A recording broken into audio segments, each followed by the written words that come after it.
Thank you, Madam Speaker. I rise today in strong support of H.R. 3610, the Stop Exploitation Through Trafficking Act, and I want to thank the Chairman and all of my colleagues who have worked so hard on a bipartisan basis to get the bills to this point.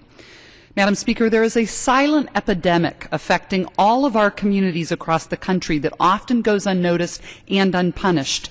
Sex trafficking is one of the most misunderstood yet prevalent crimes occurring every day in every state in America.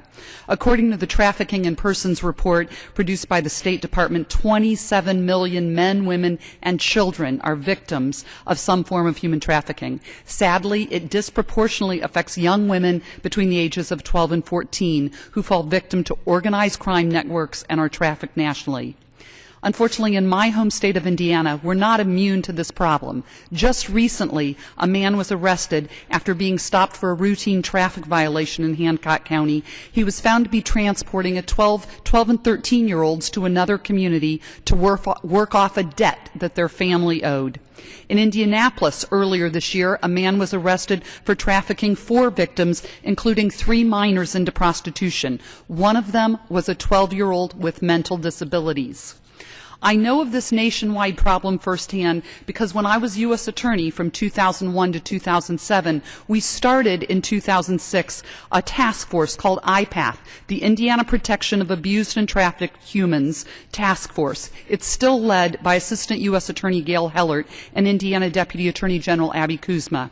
It builds upon the premise that we have to combat human trafficking by integrating federal, state, local, and nonprofit resources to make sure we do more on the enforcement side and help with services for the victims. And so I'm very proud to be a sponsor of this bill, which does combat and bring together these holistic strategies.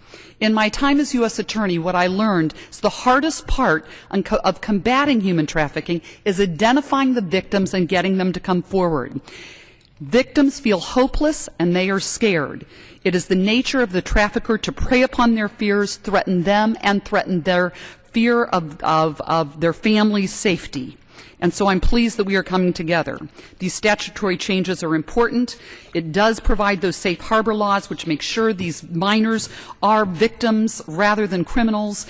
And I am particularly pleased with the human trafficking hotline, where victims and witnesses, and we've got to educate citizens in our communities to know what they are seeing, that they can report these crimes. It's unacceptable that a country like ours actually almost harbors traffickers who are selling these people into modern-day slavery. Our law enforcement are working hard. Our nonprofit organizations are working hard. They've come a long way to raise awareness.